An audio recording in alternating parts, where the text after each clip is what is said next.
Testing, testing.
Testing, testing.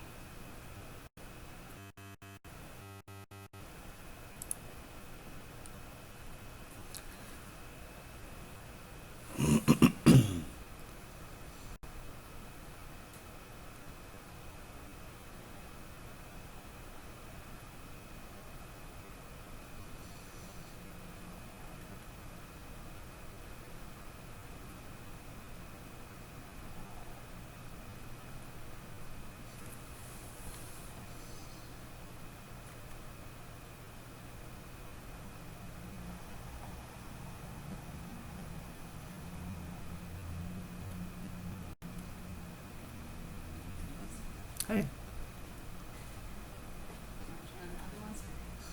What's that? Who shows up? Yeah. I got a couple of regrets from Bridget and Anna and Martha Carlin in history who wanted to come to the cutout. Yeah. Recording could be good. Are you recording? So I'm trying to figure out how to turn the microphone on.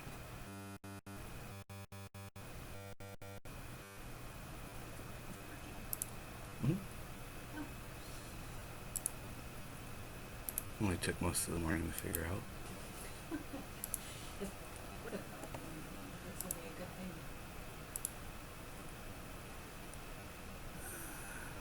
You don't think getting that sound right?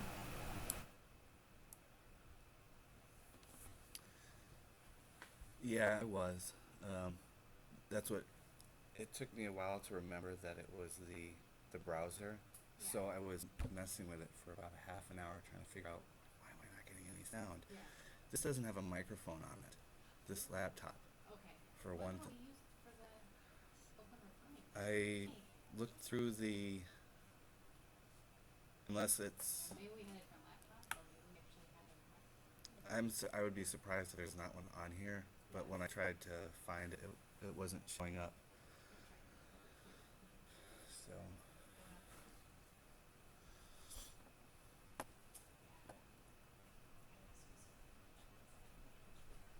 Oh yeah. Right. Yeah. Okay.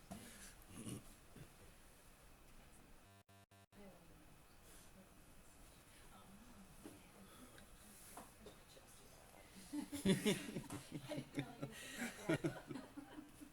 Well, that's good. We're gonna have to pick like brown bag. It really is a brown bag. Yeah, I'm gonna be eating some hard-boiled eggs and chicken salad while I'm up here talking. I chew with my mouth open. This is a brown bag.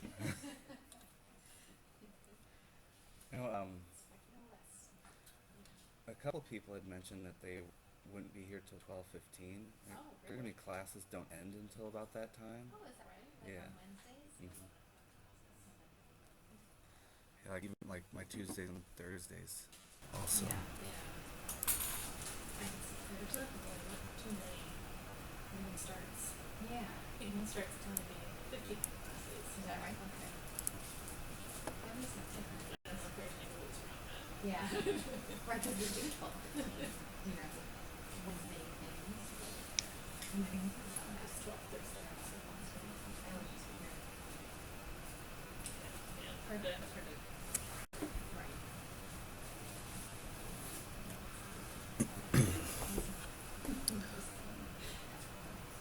Although we don't know tomorrow. Right? Or we do. It's playing it back. Oh, okay. Um, I can't believe you say something good.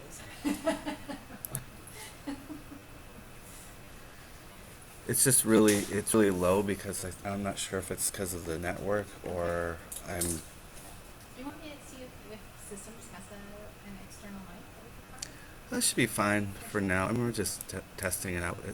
It's also there's a lot going on here, so that might be bogging it down. Yeah. Um, Yeah, I think that's kind of tricky. Oh, forgot you could see.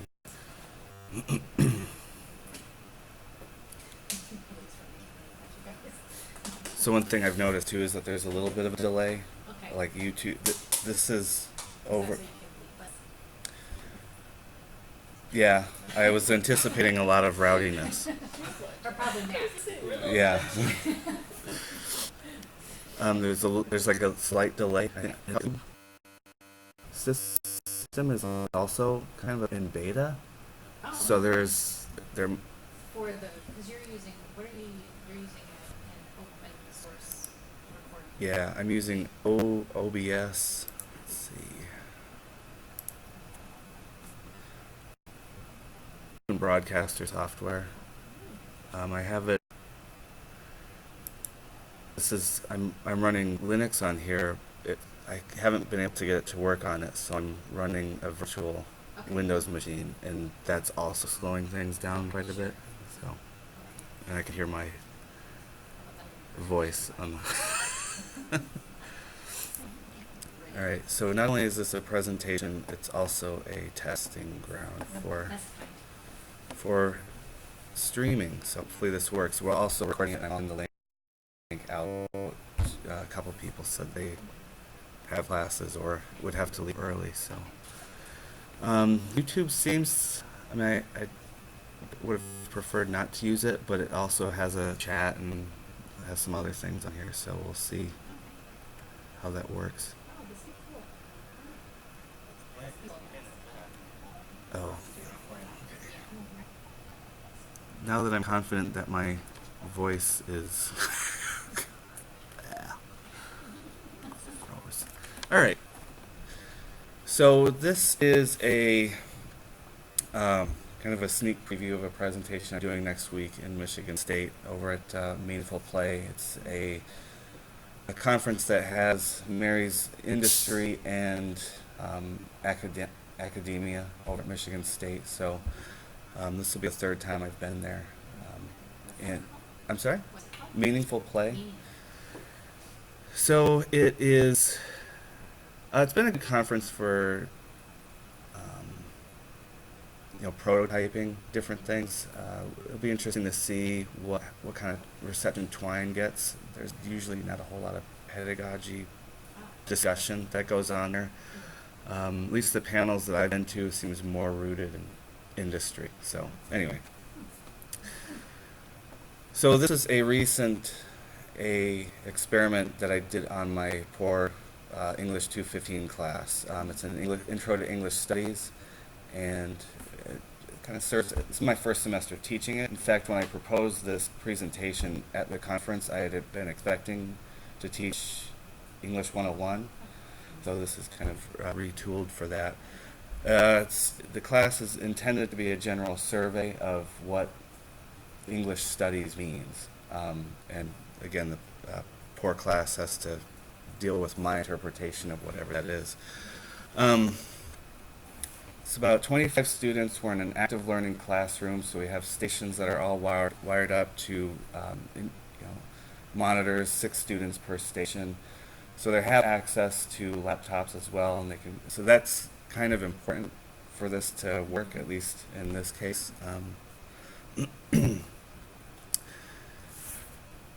Context-wise, we had just finished up a novel, Women of Brewster Place by Gloria Naylor, and we used that as an example to kind of play with some of the ideas in Twine. And following Gloria Naylor's book, we also discussed Donna Haraway's Cyborg Manifesto, which was a little tougher to chew on for students, but it was still went over better than I think they had expected it would. That was followed by Scott McCloud's Understanding Comics. So they'd already received 2 texts by this point, and in between, during class, we had discussed the software I'm going to look at, Twine, and how to look at hypertext fiction, or hypertext literature. So one of the things I wanted to see come from students, what they wanted to get out of it was, really engage some work that they had already done. Pulling from this novel, could they engage it in different ways? What other ways could they engage a familiar text through an unfamiliar method? Also wanted them to learn basic Twine skills, at least get their feet wet, so they could determine whether or not they wanted to use it as something they could work with. And in this class, I've given them the option to compose an unconventional text for their final paper. And finally, just to recognize alternative forms of writing, to move beyond. One of the things that was kind of a struggle coming up with this class is coming up with alternative ways of composing and reading and writing. The class itself has several film majors, several creative writing majors. So they've held me to task to kind of give them a class that adequately addresses these different modes of communication. I've been very fortunate that way, but again, it's been difficult to kind of live up to that standard. So my objectives were to introduce Twine in something that would, and there were difficulties that I expected. This kind of marriage between creative writing and programming can make things somewhat difficult. I was hoping to find that a return from the students, like we're engaging the text in different ways that we may not have looked at before. And also a deeper engagement with some of those structures of text. Like we had gone through comics, we had looked at films briefly, most notably Alfred Hitchcock, which comes into play as well. But just these concepts of time, motion, memory, concepts that we talked about briefly when we're talking about comics, and then we start looking at ways in film, different ways that memory works. We looked at, I can't remember what the Hitchcock film, Rear Window, but also Vertigo. We had talked about other movies that played with this notion of memory, good old postmodern stuff, really. So again, these were the readings that we looked at, Cyborg Manifesto, Chapter 4 from McCloud's Understanding Comics. This particular panel that was of interest, and I focused on a bit more with the students. McCloud talks about this kind of esoteric form of comics. It's still a linear form of writing and composing. This, he says, is more of a exotic form and isn't used very often, but just to kind of refresh their memories of what certain texts can do. The other text we had looked at was an actual example of electronic literature called Cyber Queen by the author Porcupine. It's fairly well known, but this is this was assigned with Cyborg Manifesto. So I won't go through the whole text, but if there's the theme of Haraway's this text, the article, the essay that she'd written was regarding this new being that encapsulates humanity as well as this internet thing that's on, coming up, written from the 80s. So here is a text that is an interactive work that deals with that unification of humanity and machine, kind of a science fiction, more sci-fi way. So that was what they had endured so far in our class. So what I had done was give them, I had selected 4 scenes from Women of Brewster Place, and each station had received one of these. And this was the first session we had. I wanted them to read it, focus on it in the group, and determine what aspects of it were most significant. Who were the people? What was the space that was involved? And what objects were most important? I also introduced, and this is where I also introduced Twine as a software. We didn't get anything too difficult, but it was mostly the structure and the links.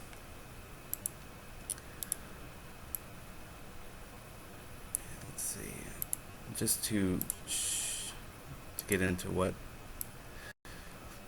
So this is the example I provided to them. So this is Twine, if you haven't seen it before. And these are passages, and these are the links between those passages. So if I start this out, it's just a basic, if you remember, it's often compared to Choose Your Own Adventure works from way back when, but those who work in it cannot stand that generation, but none of them are here. So, but you see, so I have this passage, a blue, if you can see the difference. Those are the links between passages. The passages again are these squares here. So these are the objects they selected. For this particular scene, we have a woman with 7 children. She's watching her stories on the couch, and she gets interrupted while doing so. So right now, her mood is good. Look on the children. Children are freaking out. This woman has a infant baby that she prefers children because they're fresh, and so I'm trying to highlight kind of the psychological mood. And this is, remember, if I go back to the living room, now my mood is frustrated. So now that I've hit that screen where I've interacted with children, now I return to the living room and my mood has changed. So I go back. Babies are wonderful. Now if I go back to the living room, my mood is happy. So I'm trying to introduce these, I have choices, I have the links, but now I also have these conditionals. And that was a little bit more difficult, and I tackled that more so in the second session. So that was that. So now for the second session, what we did, so we've done comics by this point. They've read a graphic novel that we hadn't discussed yet, but now they're in the mindset of what a comic entails, with those structures and how those narratives work. So before diving back into Twine, when we had discussed Alfred Hitchcock, we spent some time talking about how he was a graphic designer, and storyboarding was important to just how he developed a screenplay. So with that in mind, and thinking about comics, I asked them to whiteboard this before jumping in, just to get, re-engage with the text, think about different structures, how comics work with time, how they work, separate panels and what those panels indicate, how those structures work. And also just re-engage with that scene. Now we've been dealing with Women of Brewster Place as a novel off and on for 2 to 3 weeks. So just to get back in to what was important. This group here also did kind of an outline before even sketching it, so they were really, really into. This is really difficult. Boy. So again, this is where I started to add the focus on. I've introduced these conditionals now. By even the first session, they had figured out the links and how to make just the very basics. If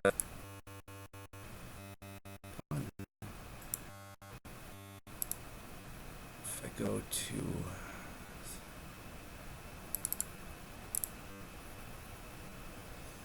so now I'm introducing these variables up here. If you can see that, I'll get a better one. Oops.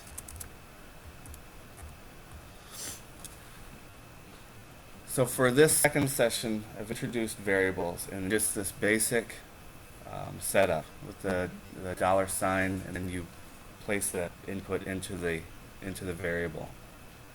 I'm not a computer science major, and so one of the problems I had was in explaining what this is. So for a lot of students, it was very literal, like, oh, so that's the variable name. It has to be $mood, and so I'll get to that later. But that was one of the difficulties, going to station, like, oh, no, you don't have to. It doesn't have to be a mood. You can other variables, but we'll see an example of those that ended up understanding a little bit better. So something about Twine. I'll look at some of their Twine work next. Just as some background, it's available both online as a downloadable platform. We were working primarily online. One of the difficulties with using this is that it's attached to the browser cache. So if you wipe everything clean on your computer, that's also it's linked to your IP address. So what we had to do was the students had to archive it, download the HTML file, and then send it to me. So this is what we've got. Hey, Jeff. All right. So these are some of the examples. So the 2 is a scene where we have 2 characters, 2 females who are partners, and this also happens to be the group. This is coincidentally, this was the group that also has several homosexuals. There's a transsexual group as well. So they really were drawn to this the particular scene where some animosity towards this lesbian couple in the novel comes through. So I've asked them to show choices, and if they can, try to show some of the conditionals that they just play with those variables. So here's a scene where one of the women comes across a child who scrapes her knee, and a mother comes by and says, get away from my child. So there's So one of the things I've also asked them to do is play, what choices would you make in this book? When we're dealing with a novel, we're left with the author's kind of whim, and we have to kind of deal with that. One of the things about Twine that's most intriguing to students is the ability to play around with choices. And I'll go into some of the feedback later, but this is one of the choices that rather than Teresa, the main character, leaving frustrated and going home, here's some, the students are like, well, I would have slapped her, so they're playing light out. All right. Your mood, again, they're focusing on the mood. Your mood is shocked, so you go home. Mood is spooked now, so now they're having the mood kind of reflect the passage of time and just the changing of the scenes. There's a neighbor who's peeping in, kind of wondering what this woman's doing. Proceed to have a breakdown. And now your mood is emotional lesbian. So the students were having a good time kind of playing with the characters a bit. So that's that. So, and that was, I was fairly impressed with how detailed they had gone into Twine. Going back to the one group that had outlined and storyboarded theirs, yeah, that's becomes. I should also notice that this, I mentioned at this point that this class is kind of twisted. Oh,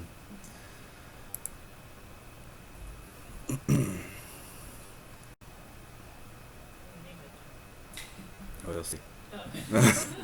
So here's a longer scene in the work where the main character, played by Oprah Winfrey on the awful television series from the 80s, she's been kicked out of the apartment. Now she's got her infant son, Basil, and she's trying to find a place to stay. And Ava Turner, an older woman, comes out off of her porch and says, invites them in.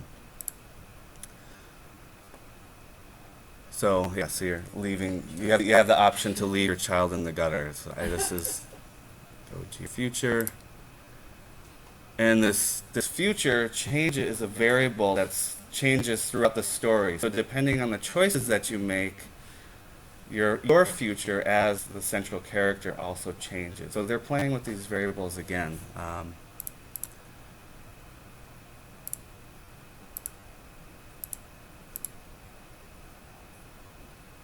For Hazel, go to Miss Ava's porch.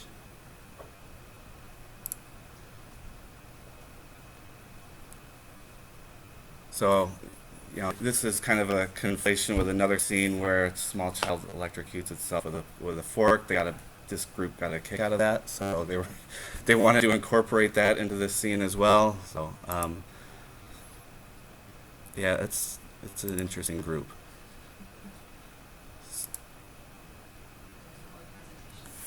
Yeah.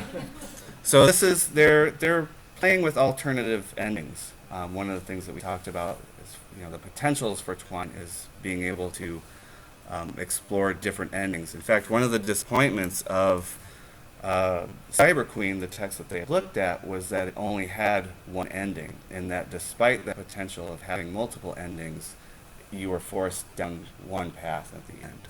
So that's my twisted bunch. All right. So after the second session, I'm interested in what they got out of it. If they were interested in Twine as something that they would use for a project in class or in other work. And so a series of 5 questions, general impressions. Almost across the board, with maybe 1 or 2 exceptions, they just wanted more time with it. Having only 2 sessions of an hour and 15 minutes each, maybe 45 minutes where you've got hands-on.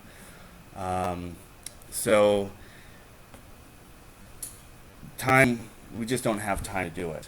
If I had maybe more sessions to plan, we could, some of the other feedback we'll see in a minute, they discuss wanting to get more, and even to deal with some of the more difficult concepts, the programmatic elements and the like.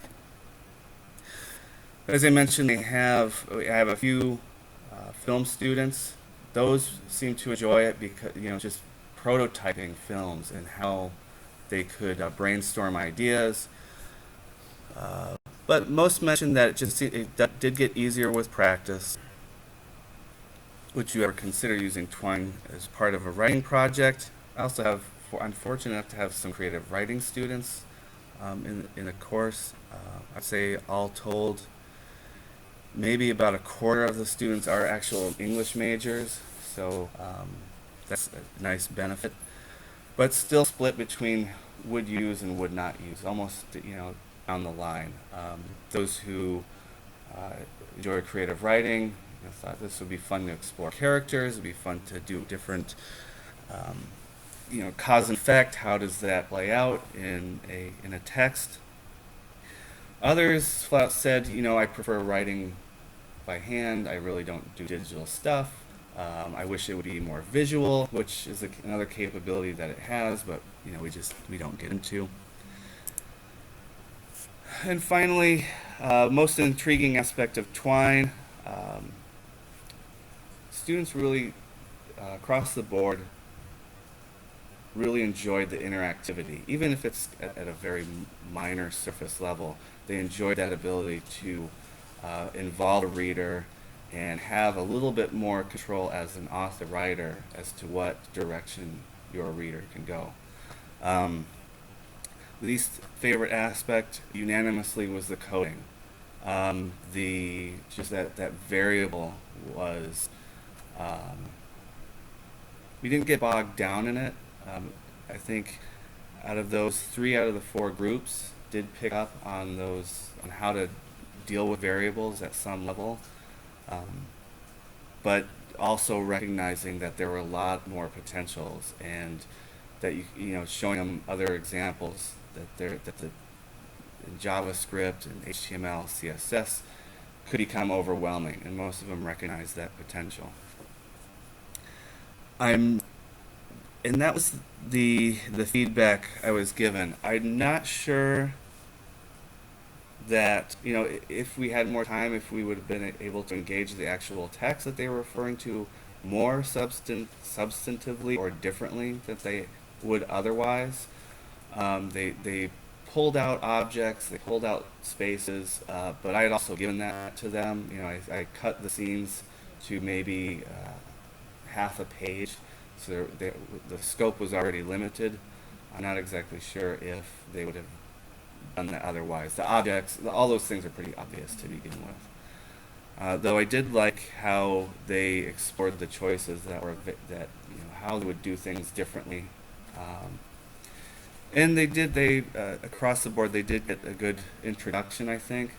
If maybe 4 or 5 out of the class do a Twine project, that would be something that we could spend more time with. But I think generally speaking, most would stay away from it. So that's all I got. So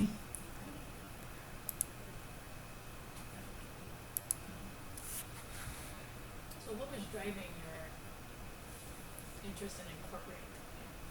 So what is kind of this larger concept of exploring scenes or exploring the author's original choice of voice? Would you normally have taught it in the course without Twine, or were you just primarily interested in exploring Twine? A little of both. I study primarily games and electronic literature, and in the media studies branch over at the English department. So it's wanting to do more of that. I had been trying to do this with English 101 and 102, first year competence, there's enough anxiety in those classes. I stay away from those types of things. Especially with this group, I had built it into the syllabus to begin with, but I really lucked out with this class, who just have an openness to different forms of media. We've talked about games. Games have come up as examples, and although I would like to teach more games in class, my biggest concern is access and affordability. So using Twine is kind of easy because you're dealing with some of the similar structures. So to answer your question, I did want to teach Twine specifically and just give other options. And Twine I can manage to help out with, whereas versus film, I would be no help whatsoever. As far as wrestling with our, reader versus author, that was the other thing we wanted to talk about. One of the many things that got thrown out was, Borges and other works that deal with forking paths and all that good stuff, and just not knowing what what to expect from this class. This is the first semester I've taught 215, so I wasn't sure what to expect. So a little bit of both. So you've taught Twine just in this one class so far? Yeah, Okay. yeah. 101, 102. I don't think I could do it. But with this one section too, so it is one for both students? Yeah, I would do it with other sections as well. I think next semester I'm teaching 201, which I believe is a academic writing course. I don't know if I would teach it there. Some of the problems I've had with Twine and my stubborn quest to find different ways of using Twine, I've used it as I attempted translating the board's Society of the Spectacle and kind of creating links to try to see what that highlights, and that didn't go over so well. I've also tried using it as a research tool, taking notes and to see what kind of connections are made that way. Didn't work so well. So this application seemed to work out nicely. One of the things I tended to think about with Twine is that, reimposing the game model on hypertext, because hypertext in and of itself has some really limited utilities. It's almost like all the things for it and in and out. But when you pull back and say, oh, it's only going to make X things. Yeah. Okay, then that fits into a more viable container. Yeah, I was saying before, one of the things we had just come out of discussing, or we're in the middle of talking about comics right now, when we're looking at Black Panther, I think this week, and we had framed that using Scott McCloud's Understanding Comics, and I revisited this page where he talks about these exotic forms that have different branches, but it doesn't happen too often. So we had been talking about memory and linearity and memory up to this point. So that's kind of what we were wrestling with. And the same session prior to start diving into Twine, we had them like storyboard it. So try to kind of represent a scene that they'd been given. So actually, I had a little problem with posing the coding aspect of this. How did you approach that from a pedagogical perspective? Did you teach your kids to open up that process and sort of teaching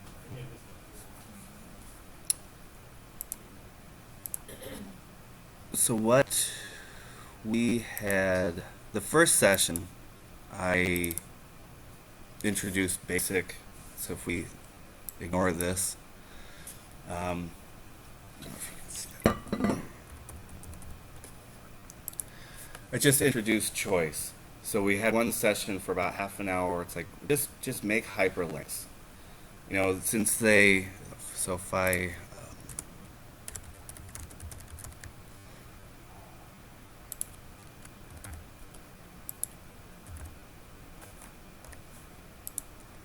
by doing that, it automatically creates that passage for them.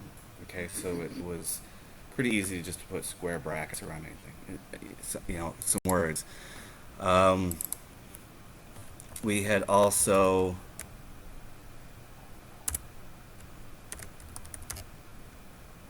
played with different ways of making those hyperlinks. So it's probably not the best example, but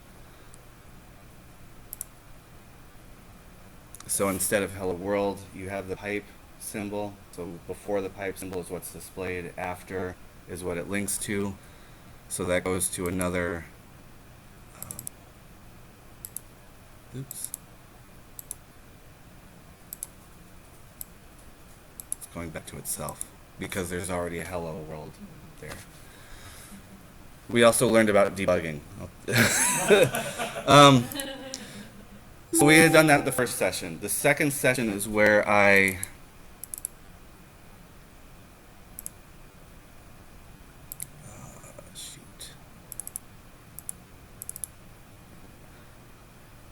the second session is where I introduce variables, okay, and just basic conditions. So, and that's where they played with, trying to teach them variables. I just like, this is a container. You're putting information in a container. It goes forward.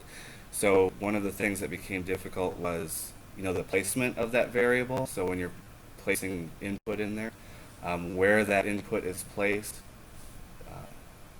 affects.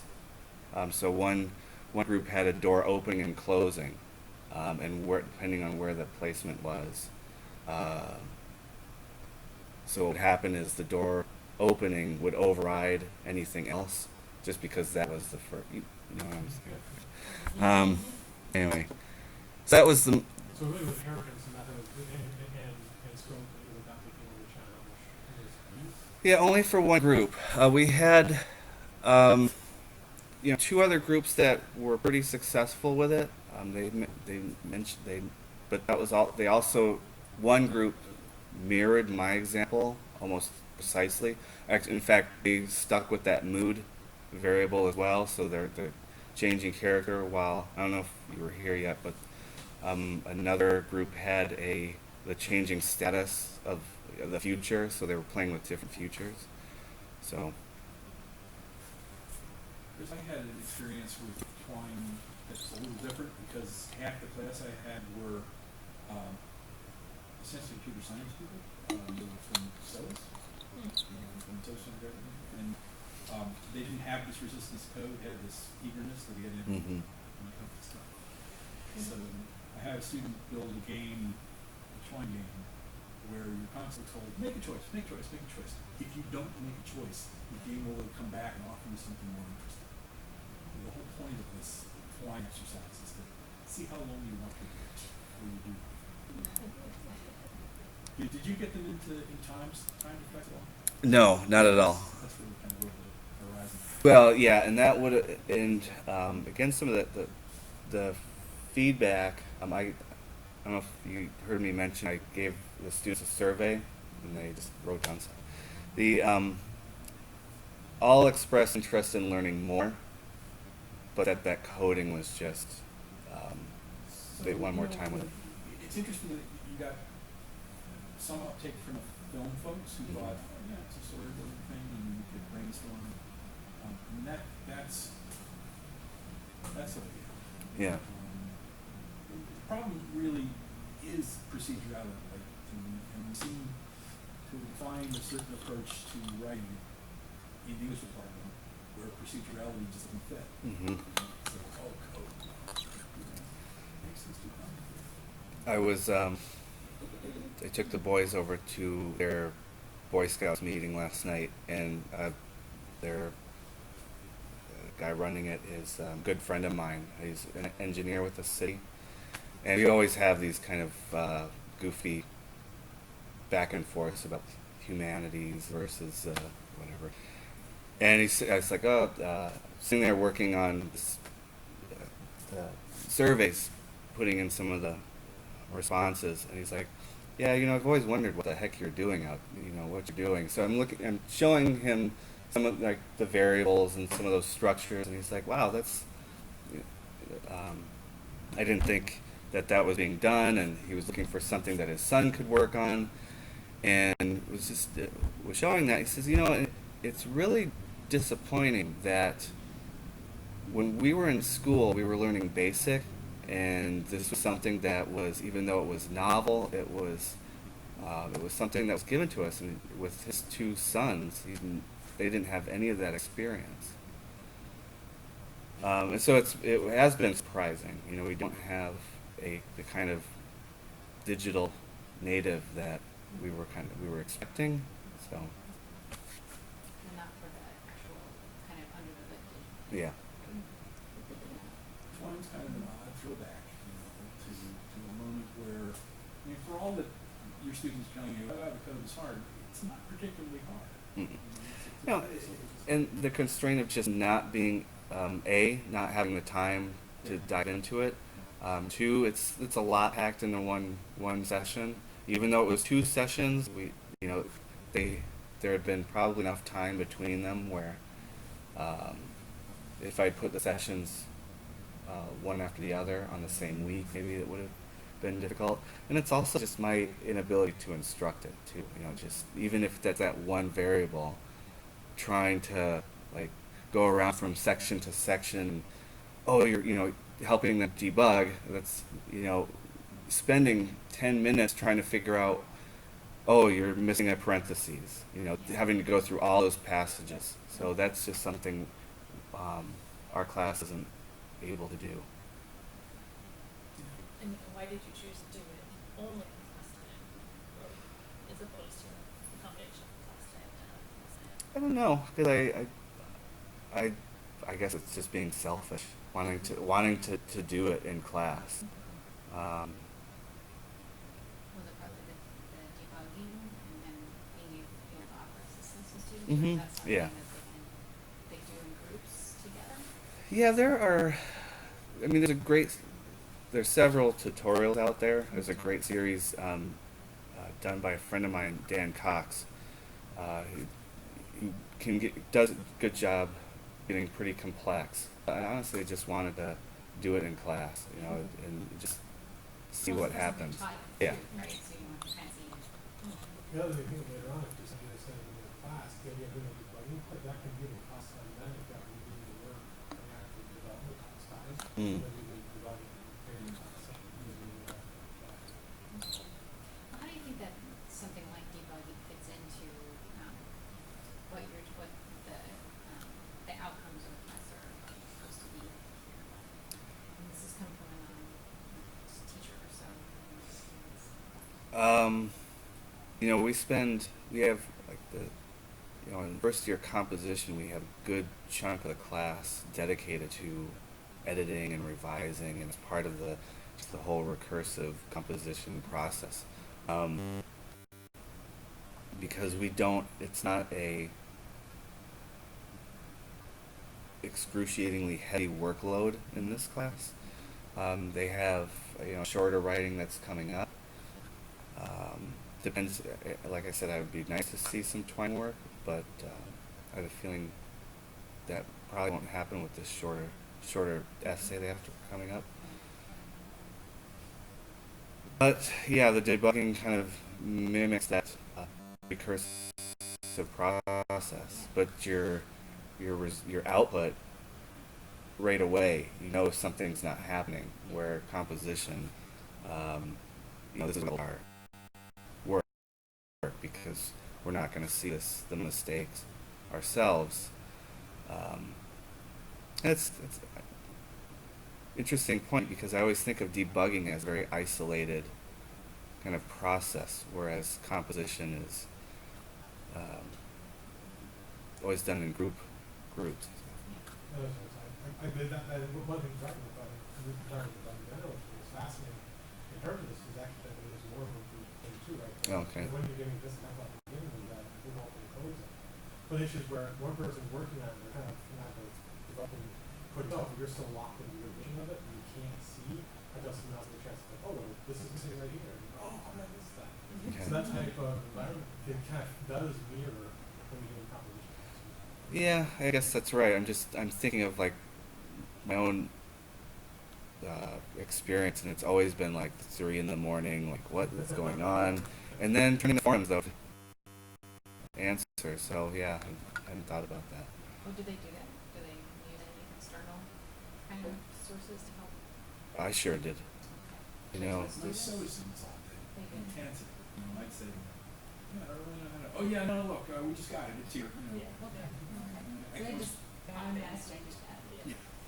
And I'm constantly saying, tell me what forum you were just on. I was gonna say.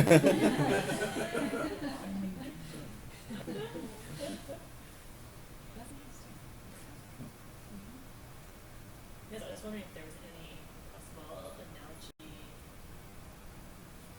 within composition that could be useful to helping understand coding, like how it functions, how it works. Like are there other similar ways that we use language or punctuation in writing that could be helpful for an English major or someone in that mindset to understand what coding is doing? Mm-hmm.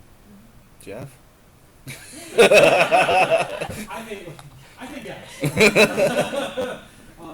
Primarily, the idea that you should make your Yeah, it's a math, yeah. But you're also talking about the general idea of computing, because a lot of times you want your core blocks to operate in a more efficient way. This is paradox because you have these discrete units you're working with. You want to connect them. One of the major, I can't remember the name of it, one of the ideas of creative learning is connecting your islands. Right? So you want to write different sections and pieces, and what ways of learning these. Really what happens in this case is Twine is helping you connect those islands. So they You see the visual. exactly, you get that image. So I think there's a lot of framework you can play. In terms of argument, I've never tried this, but if you know the postmodernism generator, and things like that, it generates plausible articles that come from a monologue. If you were to say to people, let's build an essay generator. So it has, sort of discrete pieces that are going to make this piece of the essay, this piece of the essay. First of all, that gets you into the anatomy of something that reads as an essay. And then when you talk about, okay, what are the permissive variations? So that, every time we ran this thing, it would give us a different, but still possibly, rational essay. What's the range of possible variation? And that might open up. I don't know. We had started off the semester actually with Burroughs' cut and paste method, where the students I grabbed a bunch of old books and journals in the English department, brought them in, and they cut out sections, threw it in, and then pasted it together on a piece of cardboard, which I still have on my wall because it was, and just doing that, it was a lot of fun to just have, especially those who said right off the bat, I hate poetry. But these same students were drawn to passages that, this was a biochem major who pulled out, oh, can I use formulas? Absolutely. And seeing those variations that were coming up, it was a lot of fun. So it's been kind of this theme throughout the semester. And to get back to one of your earlier questions, we find ourselves talking a lot about control and who's controlling this text. And almost always there's this real disdain for losing control, and I hated this cyborg manifesto. It makes no sense to me, and so we have this little to. Why do you feel this need to have to know what it means? And these are questions that I can't give them the answers to, but this is what we end up talking about almost every session. So.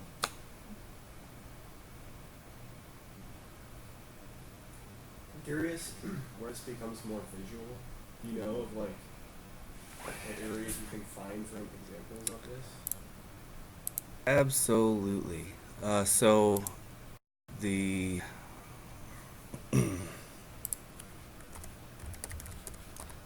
the central hub for all of these works is on twinery.org, and there's all sorts of examples. I'm just grabbing one.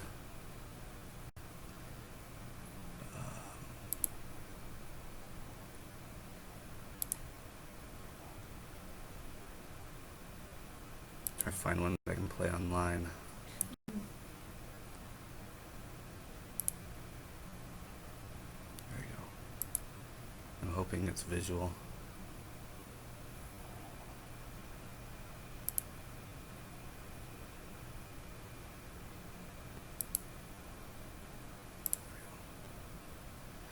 So this looks like it's been done with some CSS work. With some fonts. You can input images in there as well. There's not a lot. Unless you really get into hacking. Right. Yeah. Yeah, I've never seen this, but apparently you can do geolocational information in there as well. Which For me anyway, only missing is the demise of Flash. Like Adobe Flash, when we had a rich graphical tool that let you do all kinds of things with animation.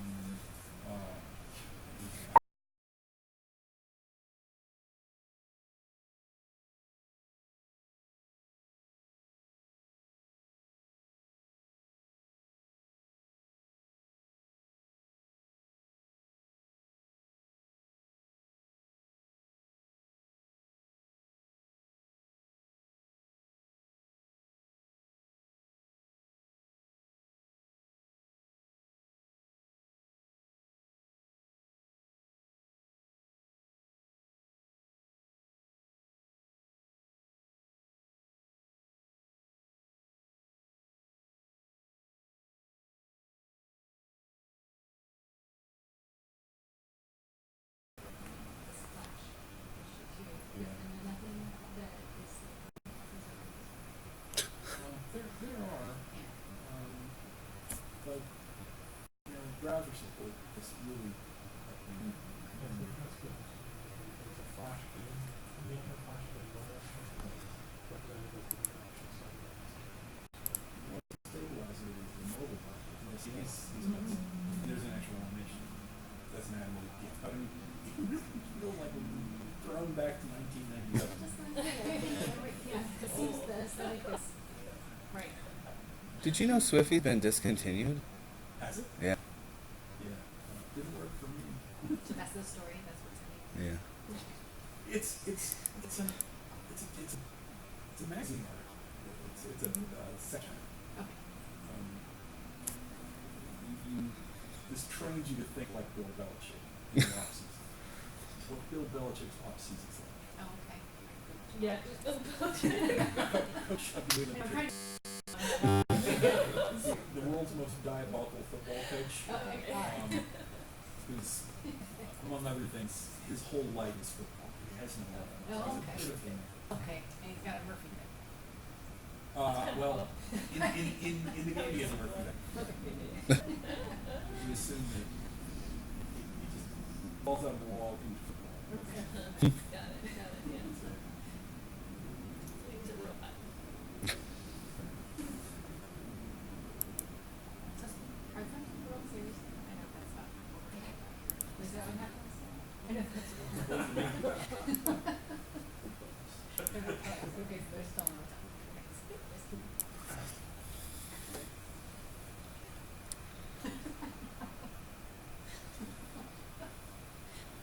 That's all I got. So, thank you for coming.